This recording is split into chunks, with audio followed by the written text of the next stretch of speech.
This podcast is brought to you by the Washington State Department of Health. As we continue to listen, learn, and grow, we are amplifying Black voices and perspectives in an effort to start a new COVID-19 vaccine conversation. We're sharing stories intended to help us navigate this unprecedented time together and to co-create solutions in support of the Black community. Hear these stories at weconsiderwa.org. What's up? It's your boy, the Ted Smith. Thanks for listening to the Men's Room Daily Podcast. Want more? Check out the greatest podcast in all the land, The Podcast. Be sure to subscribe and listen to a brand new episode every Tuesday night. Somebody out there deserves to be recognized. And the Men's Room knows just who it is. So to you, we say, bottoms up, sailor. You're the toast of our shot of the day. Drink time it is, and as usual, we head to the drink desk and Steve Throwhill to find out who we're toasting. Yes, indeed. Kind of a sad story. Today we toast 9-year-old Jessie. Jessie is an African parrot in Wales, United Kingdom. Well, Jessie had spent the duration of her life with one owner. But unfortunately, that owner died a little while ago, and Jessie had to be rescued by the RSPCA. Now, while in their care, they said the only thing that Jessie would say, very quietly, is goodbye. Which made them feel even worse, all right? And they said apparently the bird originally had a very large vocabulary. It stopped talking and then started plucking out its own feathers, a sure sign that the bird was sad and anxious. In fact, rescue workers said it was, quote, clear that the bird had experienced his fair share of grief and stress. Well, Jessie was eventually adopted by a new family, and when the family got him home, Jessie started talking again. His first words and months to the family, he promptly told them to F off. He's back. And Jessie's back. F you. Actually, it was, and I quote, F off, not F you. Yeah, whole family. But the good news is Jessie's talking again. Yeah. So we pour this booze, and we drink this booze because we think it's yummy. Yummy! So over the tongue and down the throat to party in our tummies. Down the hola, bichola. The Men's Room presents Profile This. And Steve Throwhill, could you please tell everyone how Profile This is played? I sure can, Miles. It's a simple game where we share with you a real-life news story. Something that happened right here on planet Earth. And as you listen to the story, based on the stereotypes you believe to be true of people and the decisions that people make, we'll ask you what it is you think makes a story a story. Hello, Kim. Welcome to the Men's Room. Hola, bichola. Hola. All right, Kim, you understand how this here game is played? Yes. Fantastic. You have your choice of one of three stories: the wonderful world of drugs. We have Bite Me. In other words, what did someone find in their food? And finally, interior decorating, where you guess the foreign object that ended up on the inside of someone. Oh, we are definitely going to do interior decorating.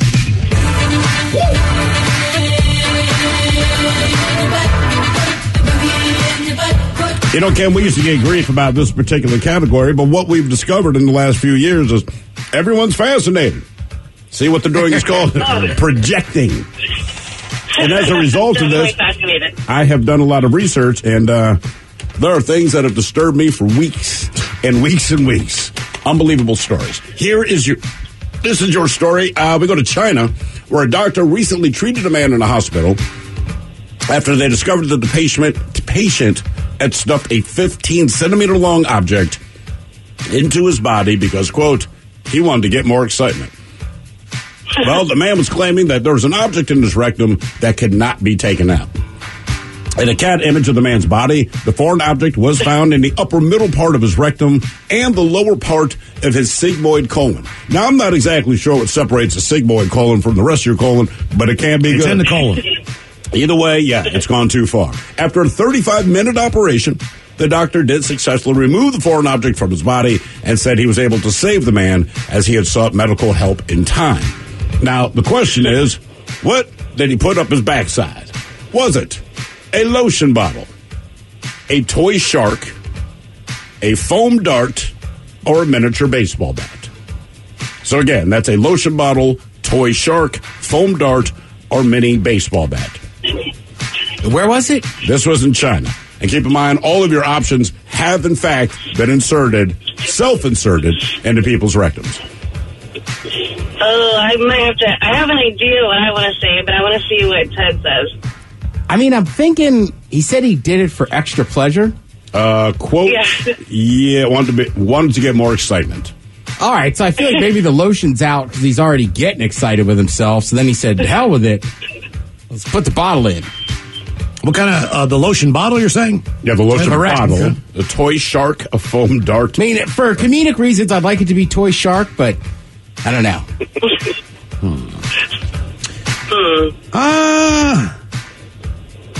China. I'm going with Toy Shark. Maybe the teeth that are rigid. I don't know. I like where your head's at. Mm-hmm. I'm going deep. I'm going for the miniature baseball bat. All right. Yeah. Like I said, all of these options have in fact been inserted in people's rectums. I sadly have a list at my desk of things that have been inserted into people's rectums, vaginas, ears, and nostrils. Kim, are you sticking with the shark? Yeah, I'm sticking with the shark. What do you want to find out what he had there? Lotion bottle. You're going lotion bottle. And I'm going miniature baseball bat. And we're going to find out what was in there. Was it a lotion bottle, a toy shark, a foam dart, or a miniature baseball bat next? That was a tease. 99.9 KISW. We return to the men's room with Miles and Thrill. Categories: interior decorating on profile. This man in China had stuffed something into his rectum for excitement. Went all the way up into his colon. Pretty big. Object was successfully removed. He's okay.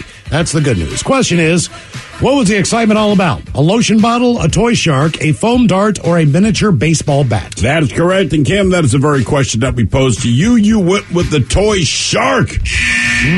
Filthy.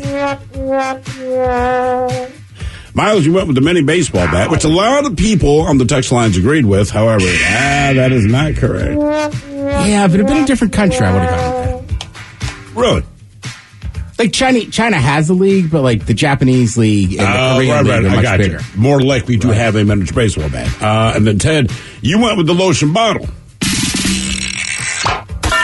Nice. Correct. Yeah, you already knew. I mean, he's already trying to expand his pleasure. Ted knows his butt play. Jesus. Now for all TV news all time for TV Time with Ted. And now, because your pathetic life is confined to countless hours in front of a talking box, Armageddon. The Men's Room presents TV Time with Ted. All right, we got some options today. You got the Jimmys, Fallon Kimmel, Bill Maher, SNL, Okay. or Ted Smith. Is it Ted or is it late night? It is right there. The title. These guys have teams of talented writers. They help them come up with the monologues each and every night. It is up to you to determine, is this a natural late night joke and from whom, or could it be a The Ted Smith original? IHOP and Pepsi have teamed up to create a new maple syrup cola. I'm trying to be healthy, so I'm going to wait until they come out with a diet maple syrup Pepsi. It was like Fallon. Yeah, Fallon. That's valid. Some business news, IHOP and Pepsi have teamed up to create the new maple syrup cola. Yeah, I'm trying to be healthy, so I'm going to wait till they come out with a diet maple syrup. The reactions from the Oscars on Sunday have been from everywhere, the reaction from the Oscars on Sunday have been everywhere from stars to other award shows. The Grammys even sent out a statement saying, quote, "Do we have to slap a bitch?" Me, Ted Smith. Yes. Yeah, it was me. If they could promise it, you'd watch. Well, let's be honest, I feel like musicians, like, that wouldn't have gone, like, somebody else is getting hit back. With musicians, someone would have gotten hit back, and then a lot of people in the audience would have charged the stage, depending what camp they're in. Yeah. That's what I love about musicians. On Sunday night, Will Smith smacked Chris Rock on stage. The old hitch slap. Even Kanye said, "You did what on stage?" Fallon. Yeah, Fallon. Kimmel.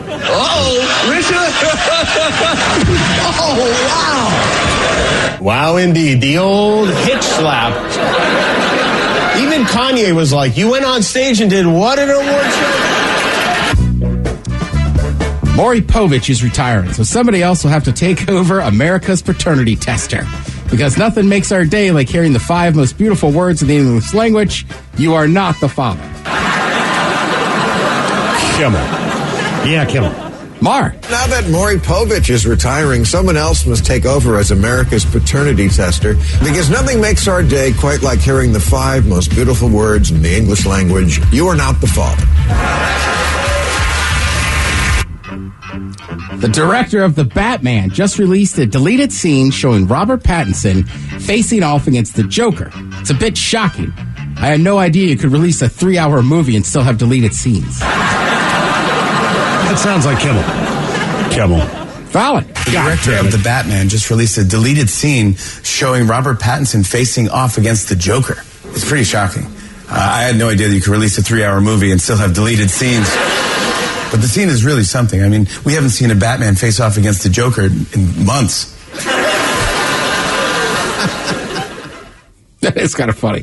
That a 3-hour movie, we're like, here's a deleted scene. I think he actually did it intentionally, just the way it rolled out, right? So For the next one? Because I'm reading about it, like, it's a deleted scene. I'm like, I'm sure you wrote the scene in there, but I also think you very consciously said, oh, it won't be in the movie.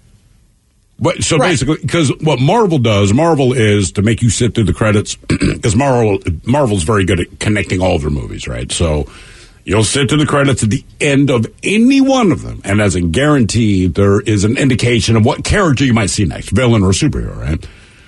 I like what DC did, like, we're not going to make you do that. We'll just wait a week, 2 weeks, and we'll just put it out on YouTube, like, oh, hey, we left this out. Drum up the interest. Right, and like, I get it. Batman is always kind of Batman, right? Yeah. There's different versions, but then there's some of the, like, is it kind of like the movie kind of nerd realm of like watching the same matchup?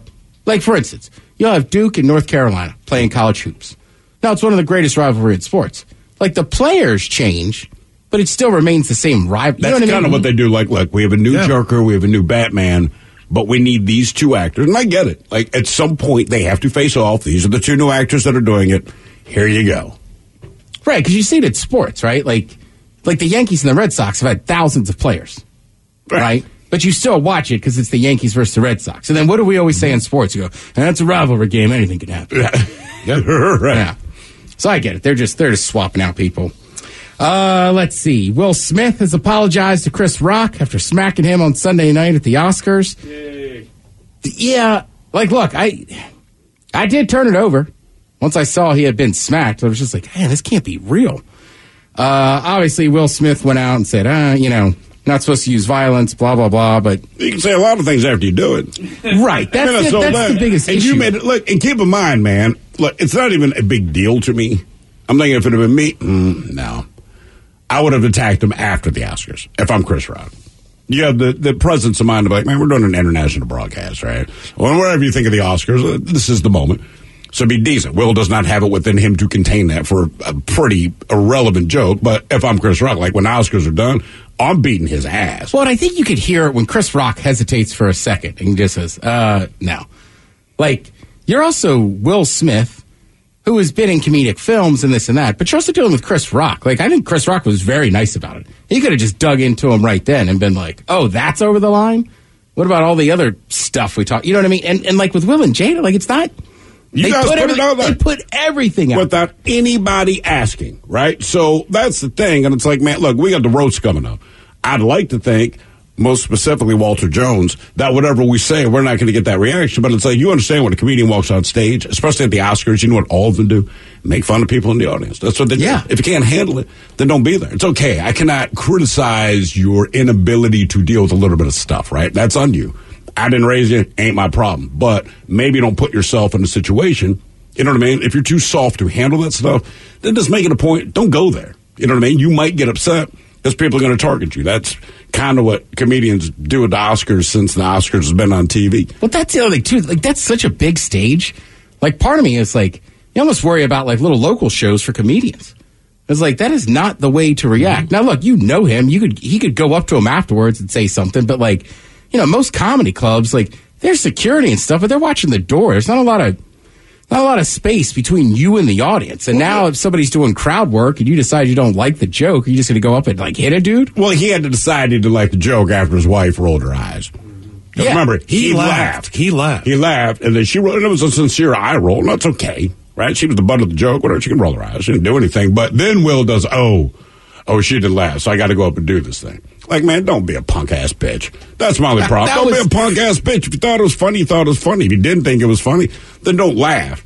But on an international broadcast, man, for somebody that says something innocuous as that, if you're that big of a bitch, then do not go out in public and certainly quit your job. Because if you do a public job, we do it. Obviously, he does it on a much larger level, but, like, you're going to take lumps.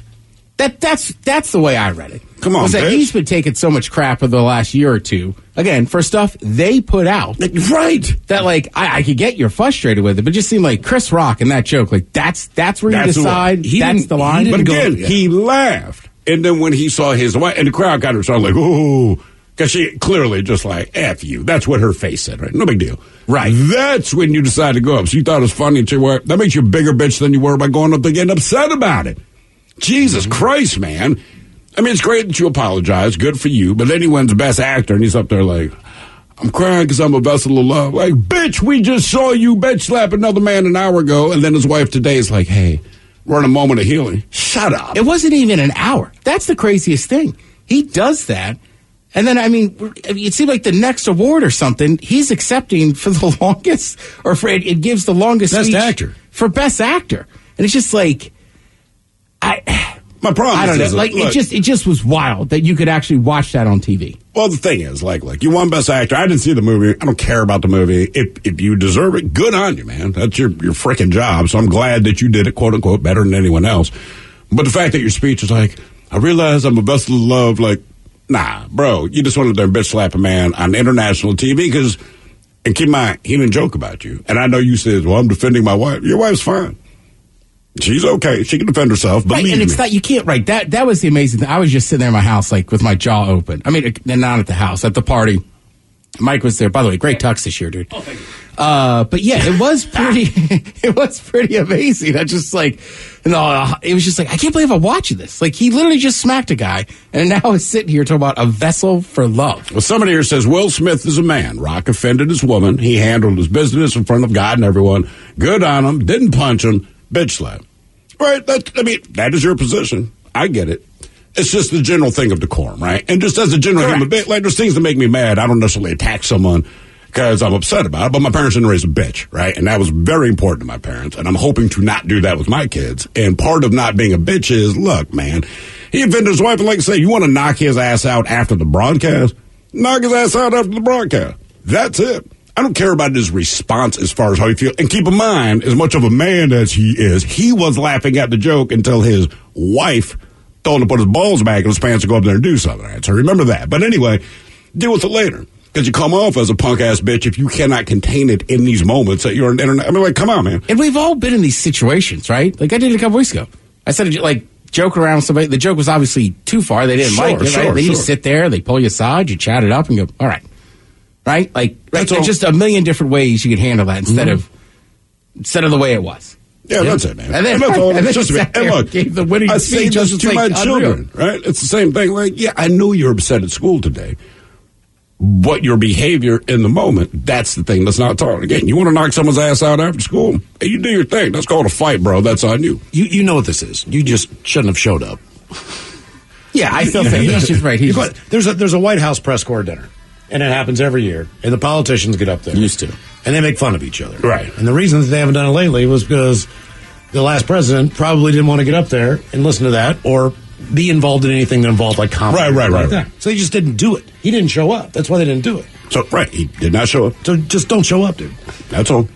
Yeah. And he thinks it's bad now. Think about all the jokes you're going to hear next year, whether you're physically present or not. Here's the worst thing about it. You know what I mean? I can't even watch this movie now and not just think about that. Yeah.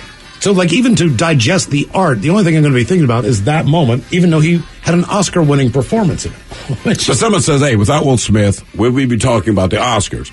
Here's the Oscars are happy this happened. Make no mistake. Oh, the Oscars there's a reason they didn't throw him out. You're completely Yeah. This is the best thing the goddamn... We're not arguing that. Just like, come on, Will. Yeah, come on, man. You're better than and honestly, like, it tarnished the family name. The Smiths. It did. Yes. Thank you, Ted. We appreciate it. You are listening to The Men's Room. The Men's Men's Room returns with Miles and Thrill. Now, let's see what's happening in the real world. All right, here we go to New York, where police are looking for a man who sucker punched a 68-year-old man in the face. More bizarreness. Meanwhile, in Florida, police are looking for a man who beat up a 73-year-old that society should erase. Homeless man living in a tree beats up local reporter with a stick. Woman released from jail goes back to prison pretty darn quick. And a Georgia cop is fired after a tower worker films him having sex from above. It is time for your headlines. Yep. Now, it's time to hit the headlines. Here's my car. Top story, we go to Louisiana, where a woman stole a car. She'd found a red Camaro sitting idle outside of an establishment and decided to take it upon herself to relocate it. Officers got reports of the stolen car and eventually tracked her down and attempted to pull her over. Instead, she drove erratically, sideswiping another car before crashing and sustaining some serious injuries. The kicker to it all, she had just been released from the local correctional facility an hour earlier. Maybe don't release her. Right. At that point, do you just go ahead and say, all right, you just get to play in here for the rest of your life now? Yeah. This is obviously not working. We'll find another route, but for now, come on over. In other news, an officer in Georgia is out of a job after engaging in some extracurricular activity on the job. He had taken someone out in the middle of nowhere where the pair engaged in some sexual activity, thinking that they were in a secluded enough area that they could have some privacy. Unfortunately, there was someone working on a telecommunications tower at the time that was overlooking the entire thing. And he managed to get some video that was later shared to TikTok. The officer has a history of misconduct while in uniform and has resigned from his position. I like how that works, though. So the guy videotapes it. He doesn't go to the authorities with it. He puts it out on TikTok. Exactly. Check this out. Yeah, right. And the thing is that I actually saw this video when I was scrolling one day, and then people were saying that it was a cop. I'm not going to lie to you. I could not tell what was going on in the video. The cameraman sucked. He was constantly zooming in and out of the doggone thing. How anybody could figure out what was going on in there, kudos to you. But no, they did. I couldn't see it. A homeless man in New York was arrested shortly following an eviction. The man had constructed himself a makeshift tree house, but was served an eviction notice from authorities. When they arrived to remove him from the area, he came down out of his tree and started swinging a stick and eventually a bag full of empty bottles and cans at a reporter, asking him why he was taking pictures of him. Officers quickly moved in and arrested the man. He stole that stick from that tree. He did, man. What's wrong with you? Right. Doggone it. And we believe that stick was originally a branch. Well, need to return that. Did you have prior consent from the tree? It's too late now, isn't it? Oh, man. Sticking with the NYPD, officers are on the lookout for a random attacker. The victim was outside of Penn Station when the assailant attacked him unprovoked. The attack took the victim to the ground, suffering a head injury and a lost tooth in the process. The attacker took off on foot and is still being sought by authorities. Come on, man. How do you hit a guy hard enough to crack a tooth loose? There's all kinds of that. I mean, I know that it's every day. It is. It's every day. It's in Seattle. It's in New York. Yeah. It's everywhere. Right. It's every day. They've lost their doggone minds. I was wondering this. Is it because we've been locked up for 2 years? We just kind of forgot how to conduct ourselves? Yeah, things weren't great leading up to that. Fair. They weren't the best, but that's what it is. Just two years of pent up. Everybody's getting their game plan figured out. We go to Houston, where officers responded to calls of a gun going off at a local hotel. They arrived on the scene at about 11:30 at night to find the victim reeling on the ground. Didn't take long to figure out that he was moving the weapon either from his bag or his pants, but when the gun discharged, it was aimed right at his testicles. Ooh, good times. He was taken to the hospital in serious but stable condition. I'm sorry, that is unstable condition. If my testicles get shot, I am not stable. I don't want the gun anywhere near my penis. No. Ever. If somebody walked up to me and said, "Give me all your money," and pointed their gun at my chest, right, I would be like, for a second, pointing at my junk, be like, here you go. Right. Take it. Here's my pen number. What else you need? I'll weigh the pros and cons if the thing's pointed at my leg, man, but goodness gracious. Police in Georgia are being forced to return some goods that were taken in raids across the state. The state has somewhat confusing rules when it comes to marijuana and hemp, and officers have raided several stores that carried CBD or Delta-8 products, seizing all the goods off the shelves. But now, after being told of technicalities that allow them to legally carry and sell them, they're being forced to return tens of thousands of dollars in products. Yeah, I mean, when you're intentionally vague so you can rob people, it's like, okay. Yeah. Come on. There we go. And that is it for your headlines. With that, Mike Hawkins out. Thank you, sir. We appreciate it. We'll see you up next on the Odyssey app. The Men's Room Happy Hour is up next. Yes, indeed. It is all true. But in the meantime, well, we be all about this bitch for 180 seconds, give or take. So until then, please do what you do best. And until then, please do what you do best. And stay beautiful. The Men's Room has been taped before a live studio audience. Wardrobe and makeup provided by Mantastic Limited. This has been a presentation of the Men's Room Radio Network. Oh, man! A Double Flush production.